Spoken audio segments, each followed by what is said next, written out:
This is Viva Fry. I'm Dr. Peter McCullough. This is Tom Luongo. This is Chuck Prodnick. This is Alex Kreiner. Hey, this is Brad Wall. This is JP Sears. Hi, this is Frank Peretti. This is Tammy Peterson. This is Danielle Smith. This is James Lindsay. Hey, this is Brett Kissel, and you're listening to the Shaun Newman Podcast. Welcome to the podcast, folks. Happy Wednesday. How's everybody doing out there? Okay, big news to start before we get into today's conversation. The Cornerstone Forum returns March 28th, and tickets are now available. It's down in the show notes. You go to showpass.com/cornerstone26, and we got some different options in there for trying to work around different budgets, or maybe just what you need on a Saturday full-day conference. On any tickets you purchase, if you're flying in the day before, though, make sure while you're buying tickets, you scroll down to the bottom and you get the Friday night social. It's free to attend for anyone that's got tickets to the actual event. It's just going to be a nice, casual evening event on Friday, though, and it's all held at the Weston Calgary Airport this year. So if you're flying in 24/7 shuttles from the airport to the hotel, it should be a ton of fun. The booking link for the hotel is on there as well, so make sure if you're coming in for that you get your hotel room sooner than later. But regardless, tickets now on sale. I'm excited to announce that it has been on my mind, and I've been working feverishly to try and get that out for all of you. And I finally get to say it is here, and we've got some speakers confirmed for it. Tom Luongo, Alex Kreiner, Tom Bodrovics, Matt Arrett, all back. Tooze is back. Vince Lanchi is making it this year, and we got more coming, and we'll be announcing as we go along. But tickets now back on sale. If you're an exhibitor from last year and you're wanting to get a booth, the information for that is also on the website as well. So there is a ton to get to when it comes to the Cornerstone Forum 2026. Looking forward to that, and tickets now on sale for that. I got to give a shout-out to Bow Valley Credit Union Silver Gold Bull for making it happen once again. They are the title sponsors of this event, and wouldn't you know it, we're talking silver and gold right off the hop of this. When it comes to precious metals, look no further than Silver Gold Bull, and if you haven't been paying attention, I've been paying attention. I've been bringing it up every day this week. The charts on gold is something. As we sit here at the time of recording, it's now up to $57.95 an ounce that's Canadian, for an ounce of gold. A year ago, okay, let's flow, $5,700. A year ago, $3,600, okay, over $3,600, but $36 to $5,700. So, when it comes to precious metals, look to Silver Gold Bull. Oh, I might as well bring up silver too. It is sitting at $71.30. A year ago, $43. That's all Canadian once again. And so if you've got any questions around buying, selling, storing, or using your retirement accounts to invest in precious metals, go down in the show notes, find Graham's contact info, and give him a call. Find out more there. Anytime you're on silvergoldbull.ca or .com, just make sure to reference the Shaun Newman Podcast. Bow Valley Credit Union, buying and selling Bitcoin has never been easier. Bow Valley Credit Union has developed the first in Canada Bitcoin gateway. With just a few clicks, you can buy Bitcoin directly from your Bow Valley Credit Union account. The Bitcoin you purchase through Bitcoin Gateway is real, truly yours, securely stored, insured, and never leveraged. Custody is provided for you with no risk of losing seed phrases, complicated technology, or fear of hackers. Just go to bowvalleycu.com. Once again, that's all down in the show notes. Diamond 7 Meats. Hey, Lloydminster, tired of the big chain stores? Yeah, I think a bunch of us are.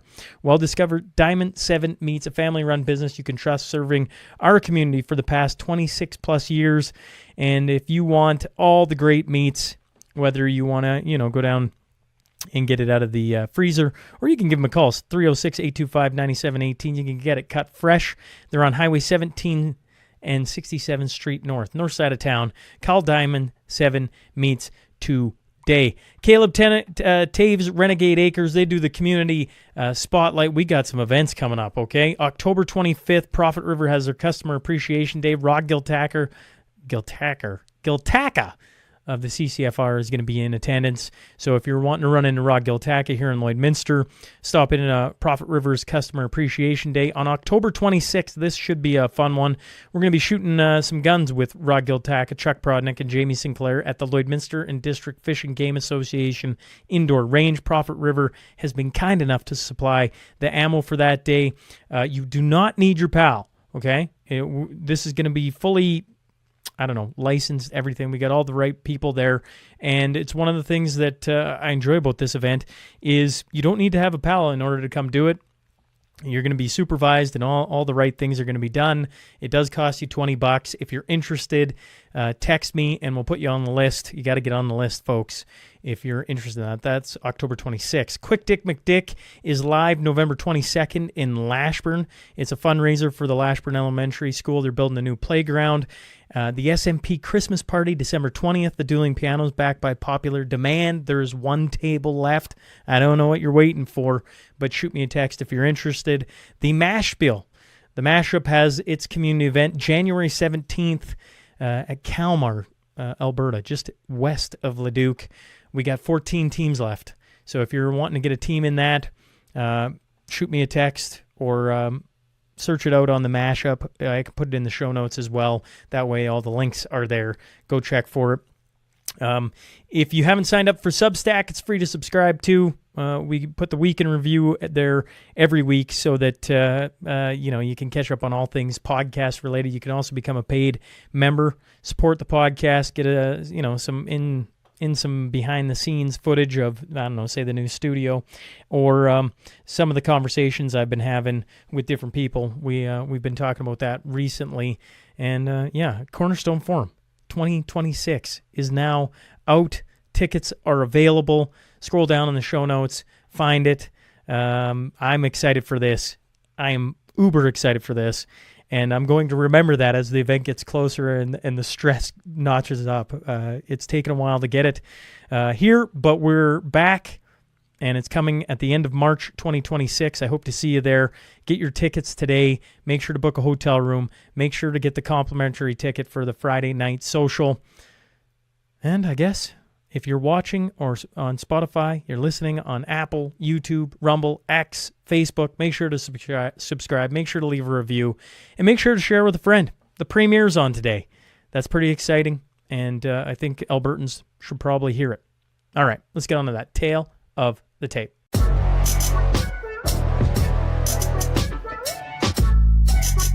Today's guest is the leader of the United Conservative Party and Premier of Alberta. I'm talking about Premier Danielle Smith. So buckle up. Here we go.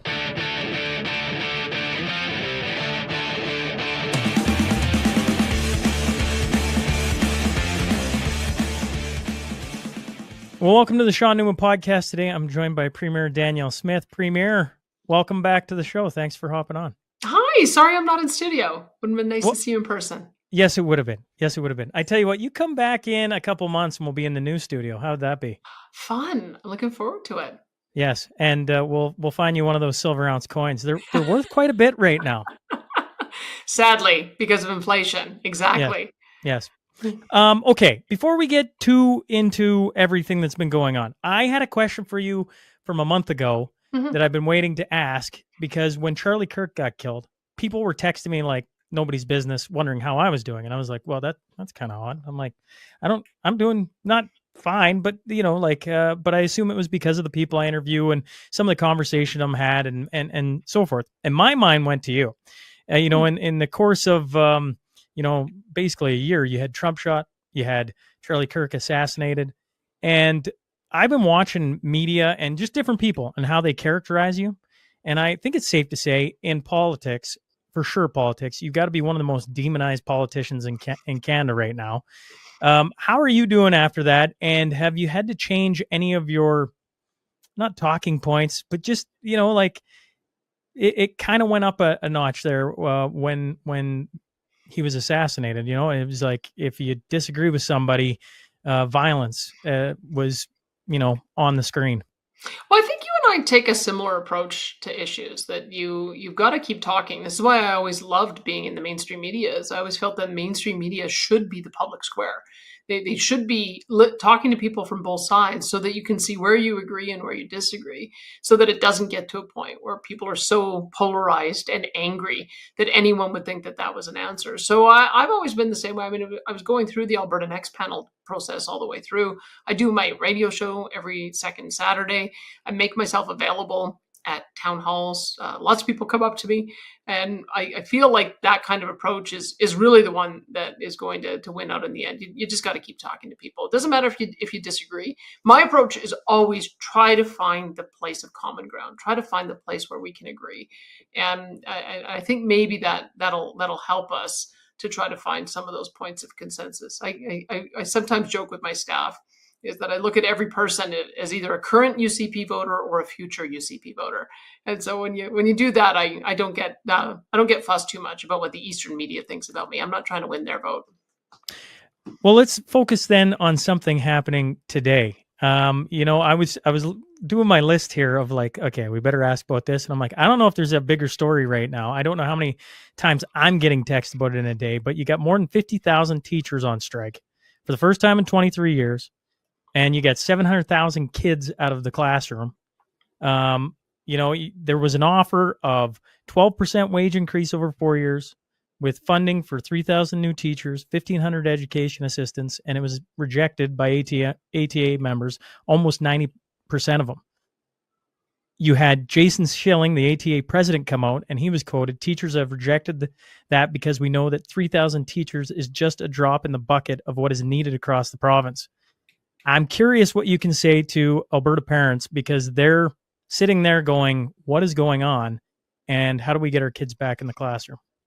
Well, I'm disappointed too. I mean, I believe in the collective bargaining process. And so when the AT leadership came to us and said, these are the things it would take to get to a deal, we said, yes, yes, yes. We got to a deal and the teachers rejected it. So we came back again and they said, okay, well, here are 3 new things we think they need to get to a deal. We said no to one, said yes to another, and compromised on the third. They took it back to the teachers, and the teachers rejected it by an even larger margin. So I think there's a bit of a disconnect between the union leadership and their membership if they don't quite know what it is it would take to get to a deal. I think we're getting a pretty good idea.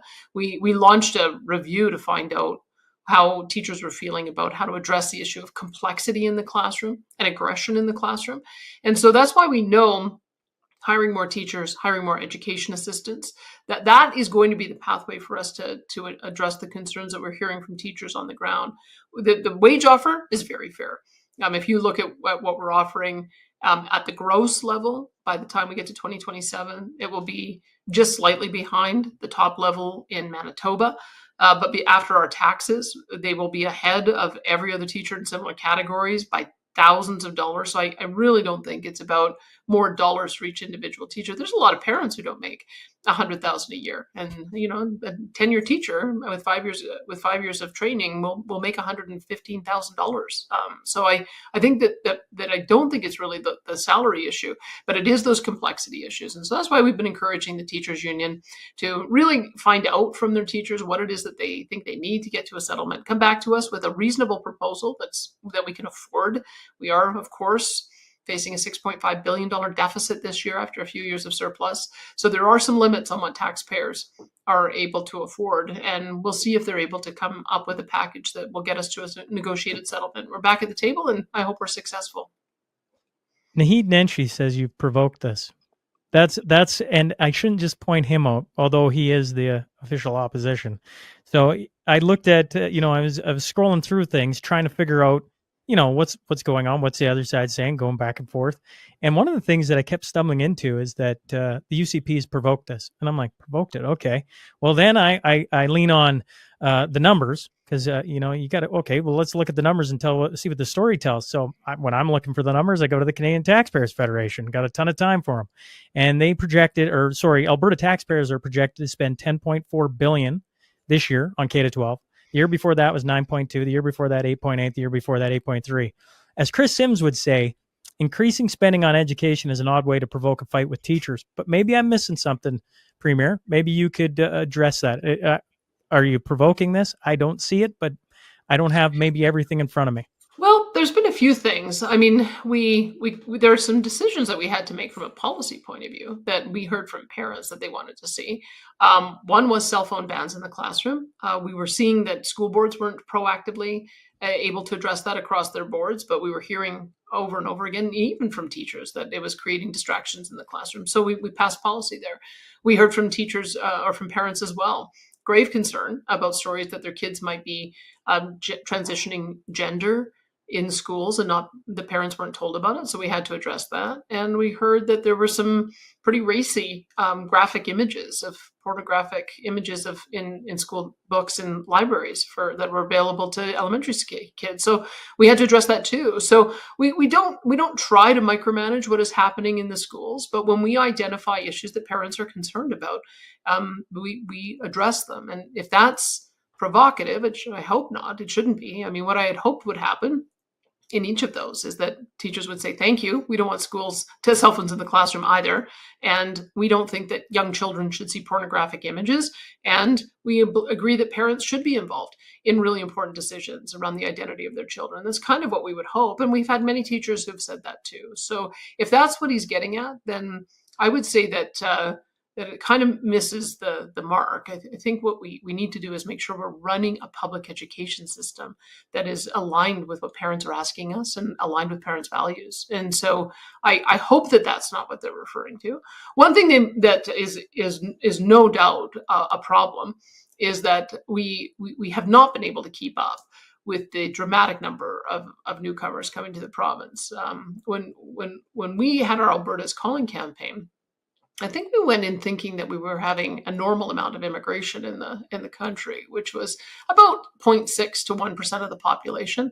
If you look at the number of newcomers who came to the country between 2009 and 2019, it was less than 300,000 a year.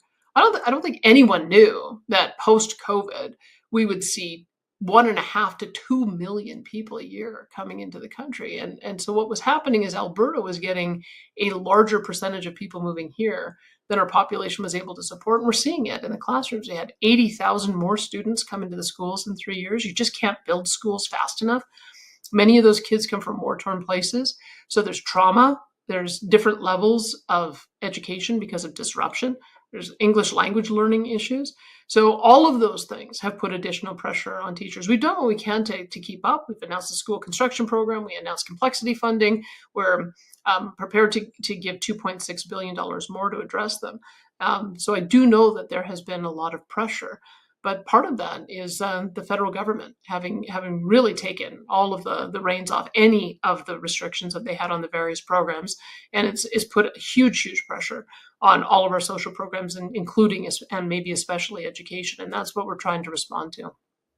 You know, when you bring up the pornographic novels, I think when we were discussing it on our show, you know, we watched the Edmonton Public School Board with the banning of books and their school libraries like Atlas Shrugged, and they tried making it out to be something it wasn't. And that was a very odd thing to see in real time, knowing the books that you were actually talking about. And if you just took 10 seconds to go look it up, you're like, nope, don't even need to flip through some of that stuff. Like, it's just pretty black and white. When you see, you know, like, I don't know, I guess I just look at this strike and I go, like, is it politically motivated? Like, do you give any credence to that? Like, you've had your dealings with different parts of this with the pornographic novels. Now you get a strike where it seems like you're saying yes to pretty much every demand. Okay, yeah, that sounds okay. We're going to increase funding. We're going to do all these things. We're going to build you a whole bunch of new schools because we got lots of kids.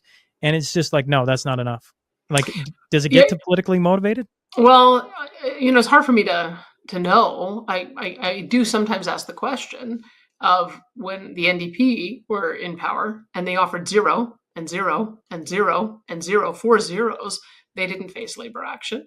We're offering not only 12%, which makes them the highest paid in Western Canada, but also adjusting the grid so that at each level of the pay scale, we have a common amount, so it's not variable across all of the province, and 3,000 teachers and 1,500 education assistants. You have to wonder if the NDP were putting this on the table, would the answer still be no?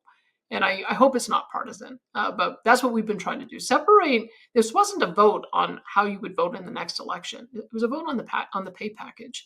It was a vote on do you accept the levels that we're prepared to pay from a salary point of view? Do you accept that we need to hire 3,000 more teachers and 1,500 more education assistants? And I would have thought that the answer would be yes. And if those aren't the issues, then it's up to the teachers union to tell us what they are.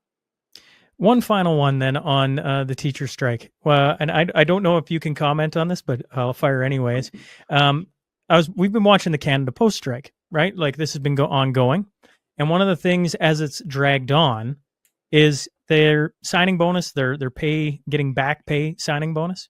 They just took it off the table. No, not getting that. And now you've seen that. When it comes to the Alberta teachers, they're not getting paid right now, which if I was a teacher, I'd be going, where did that money go? Because, 23 years of no strikes, that's a lot of money. You could look at where's the money going? Will there be will you take a similar tactic? I don't know if it's tactics the right word, but we're seeing it with the Liberals and the Canada Post, no signing bonus, done. Move on. With the teachers, I assume they're going to look for back pay. I assume that's what the union's going to try and do. Maybe I'm assuming too much. Is that something you can comment on? Well, the money won't be there. We're giving that money to parents. Parents are, as taxpayers, pay money for their kids to be educated. And the fact that their kids have been out of school for a week, and now we're into our second week, we're giving those dollars to parents so that they can help defray the cost of childcare and maybe hire a tutor to be able to assist their kids in keeping up with the lessons plans. So that money is coming out of the money that we're saving by not having to pay teacher salaries. So there isn't a pot of money growing to be able to pay a signing bonus. And that's why we hope that teachers get back to I hope that they get back to the classroom quickly. I don't want them to be hurt either. It's going to be, maybe you should have Jason Schilling on to see why it is the ATA didn't have a policy of putting money aside to pay for strike pay. But I think you're asking a question that I'm hearing many teachers ask as well. Just so we're clear, I did send a message out to Jason Schilling because I thought it would be very interesting to have that voice talk about what they're looking for. And it's been crickets. So maybe I'll hear this and maybe they'll shoot me a text, and would love to have them on because I think it'd be interesting to have that chat because once again, parents are going, what is going on? So I guess a no to a signing bonus because the money, as you pointed out, is coming to families of kids 12 and under, if I remember the details correct. Yep. That's correct. Okay. You did the Alberta Next Tour. Mm-hmm. You traveled across Alberta, 10 stops. I think you had one phone in for the 11th, if memory serves me correct. It's not so much what you learned. I'm actually more curious what surprised you, because when I look at the topics you were the proposals or the subject matter you're going to talk about, you're talking about, the Alberta pension plan, police force, enhancing tax collection autonomy, lots of things that I feel are maybe a no-brainer, but maybe not. I feel like those conversations even go back to Jason Kenney and the Fair Deal panel. You're in all these town halls. What was the biggest surprise from the audience members that you thought was, I've been sitting here running as hard as you've been going as Premier of Alberta. What was maybe something that caught your attention? I think that there's a consensus on immigration and the need to get those numbers under control. It doesn't matter whether you're looking at it from a taxpayer point of view, or whether you're looking at it from a stress on public services point of view, or my kid can't get their first job point of view, or I can't find a proper rental accommodation point of view. Like, everyone has a reason why they're asking the question of, are we out of balance? And I think it was very constructive, the conversation too. It was, why can't we just go back to the way we used to do it, where we prioritized those economic migrants who came with a job, because as soon as you come with a job, you're an immediate taxpayer, as opposed to having the imbalance that we have right now. And so that surprised me, because we always take a straw poll at the end. There were some very passionate conversations and very passionate interjections at the mic. But in the end, once people understood that immigration hasn't operated the same way the last few years as it did before, some of those rooms were unanimous, saying we got to do something about that. The other thing I would say is, I've been following, as it sounds like you have too, the discussion around all those firewall letter concepts, all the way back to when Stephen Harper and Andy Crooks and Ken Bosenkohl and Tom Flanagan, Raynernoff, and I think Ted Morton were all the signatories to it. So I've been following that for 25 years. But what I found interesting is that's a conversation that a lot of political people have, but the general public have never even given a thought. Most people are too busy working, taking care of their families. And that was part of the process. These are the things we've been talking about for a lot of years. Is now the time for us to move on them. And so some of them, I think, will need to be put to a vote. Some of them we might be able to move on right away.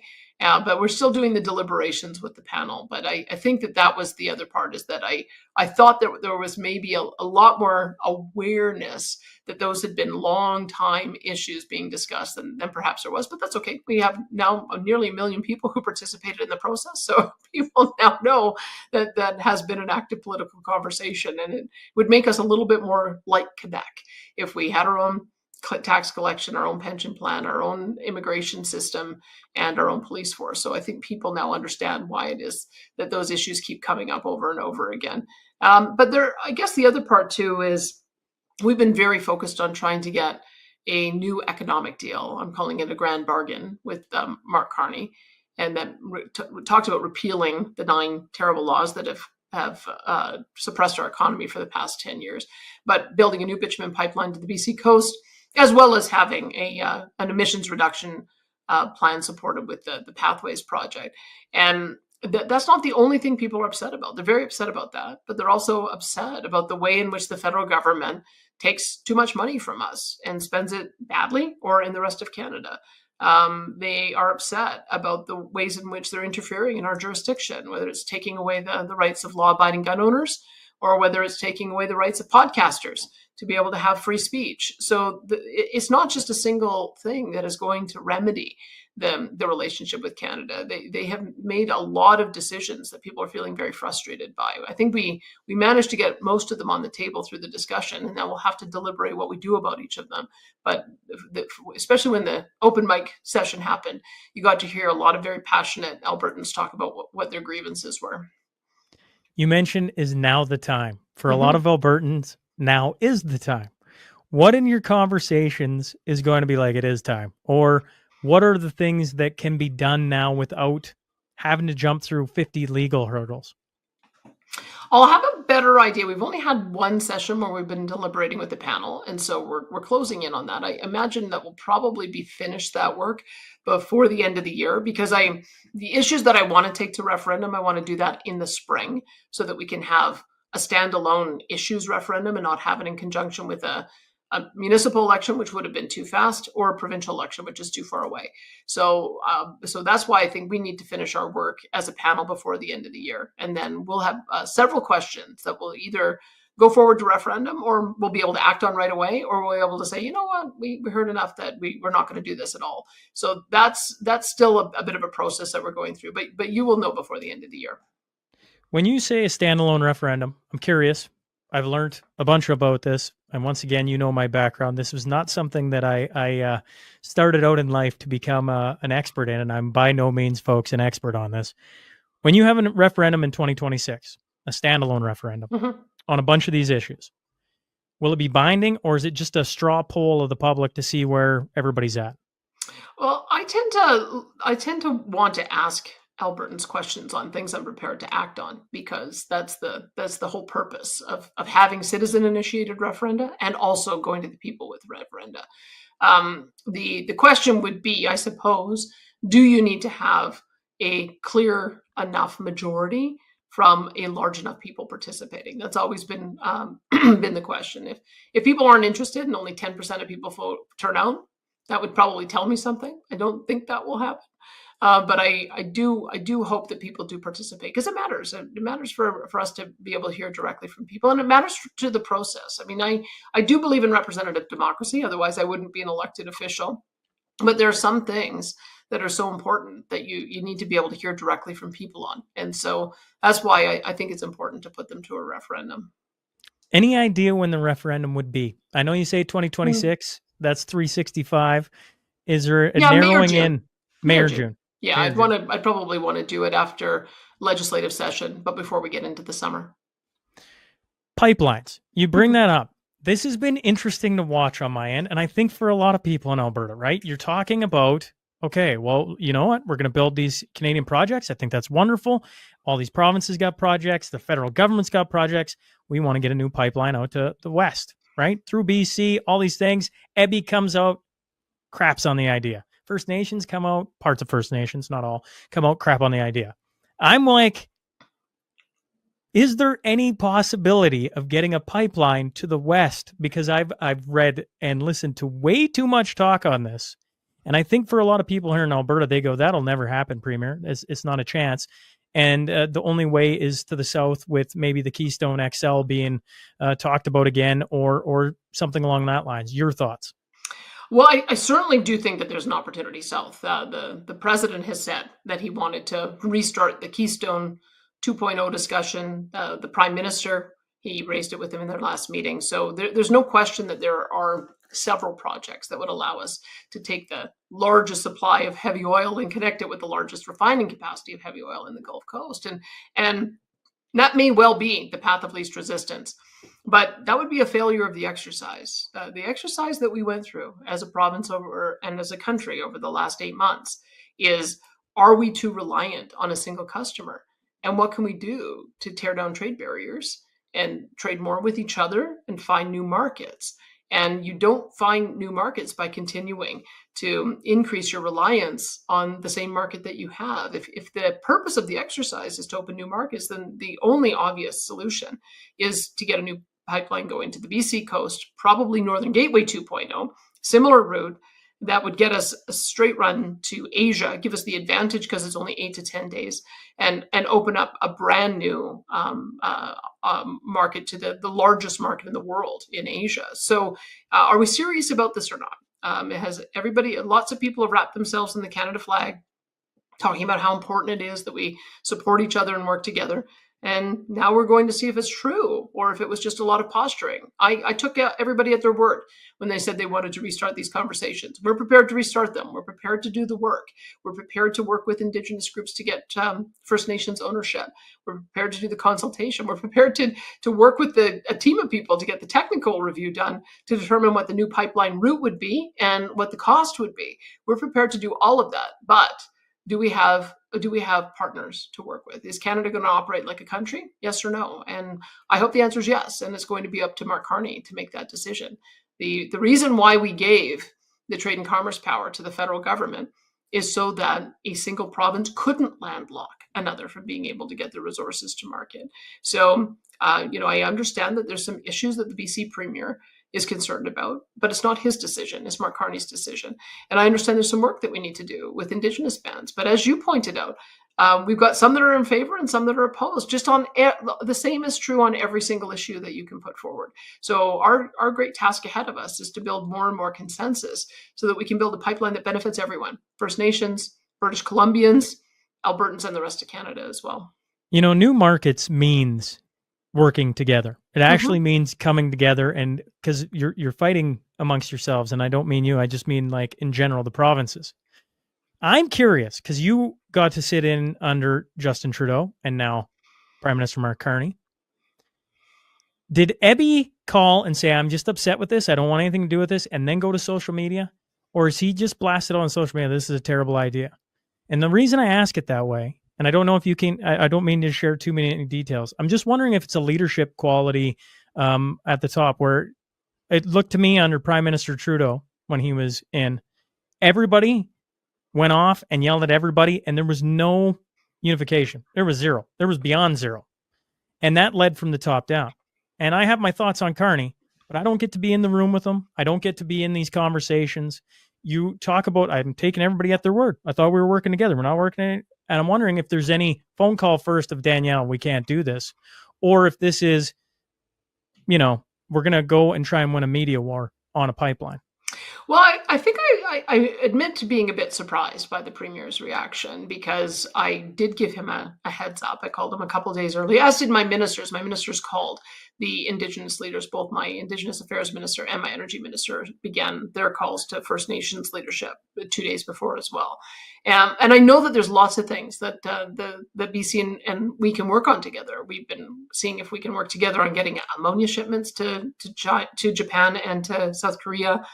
We have been working on the potential for an intertie so that our wind and solar and maybe even nuclear would be a backup to the hydro resources in British Columbia.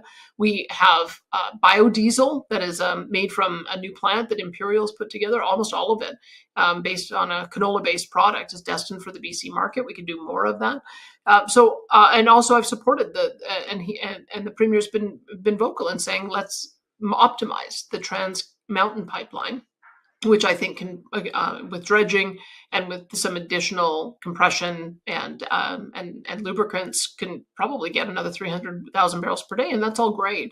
So we have found ways to find common ground. I've supported every single LNG project that has been announced, and fingers up, thumbs up. Hopefully, there's going to be more. I know Elbows that there's up? thumbs up. I know that there's going to be they call it the Golden Triangle, I believe, where there's 6 different mines that the Premier wants to be able to develop. They have the ability to develop germanium, which is one of the critical minerals. I've spoken a lot about the things that BC's doing, the way we can work together and support. So I admit to being a bit surprised that there was such a negative reaction, because I think the spirit of the times right now is people want to see us working together. And I have gone forward with that spirit, and I hope others get with the spirit too. One final question before I let you out of here. You brought it up, and I just want to follow back up on it. Bill C-8, Bill C-9, in a previous lifetime, one of the things people enjoyed about your radio show was you had conversations, and those conversations went the full gambit of where the topics were going. When I look at these bills, I'm like, I see they're going to silence discussion. Can Alberta do anything if those things come through to no different than gun owners, to help protect and make sure that nothing happens to the voices that are trying to open up discussion and not get silenced by, for lack of a better word, because I can't think of it, tyrannical government? Well, I'll rely on you in the idea space to tell me if you're hearing any enforcement action, because I think we're all watching what's happening in the United Kingdom and just shaking our heads that people are getting arrested because they make 12,000 were arrested for posting online. Because they're making someone uncomfortable with the things that they post. Well, being uncomfortable and having anxiety is not a criminal offense. There was a very clear line about what constitutes criminal hate speech. And I accept that there are some things that would put a group at real and grave danger of being harmed. And that should be a very high bar. But you don't lower the bar and then end up essentially creating a hurt feelings clause on criminal that has criminal code sanctions against it. So what I have determined is that we are responsible for administration of justice and policing at the provincial level. And we have said that we are not going to be prioritizing the gun grab either from a policing point of view or a Crown prosecution point of view. And it may well be we have to do the same thing when it comes to free speech. There are so many other problems. We have got fentanyl dealers, we've got gangs, we have got cross-border trafficking. We have got people who are being targeted for extortion in our major cities. These are the things that require a law enforcement attention. We have got a catch and release program of bad dudes continuing to go into jail and out again and repeat and become repeat criminals. This is the priority of our Crown prosecution. Going after law-abiding citizens and podcasters, I'm telling you, that is not our priority at all. So we will use non-enforcement to the full extent possible, but we want Alberta to continue to be a zone where law-abiding gun owners are able to peacefully enjoy their property and law-abiding podcasters are able to continue being provocative. I think that is a real promise of what Alberta has to offer, and why people do look at us as a bit of a bastion of freedom. We want to maintain that. Premier, thanks for hopping on and doing this. Let's not make it a full year before you come back on. It's always a pleasure to have you on the show and talk right to the audience that help vote you in. They're really happy you're back on. I'm happy you're back on. Appreciate you giving me some time today. You bet. We'll see you again.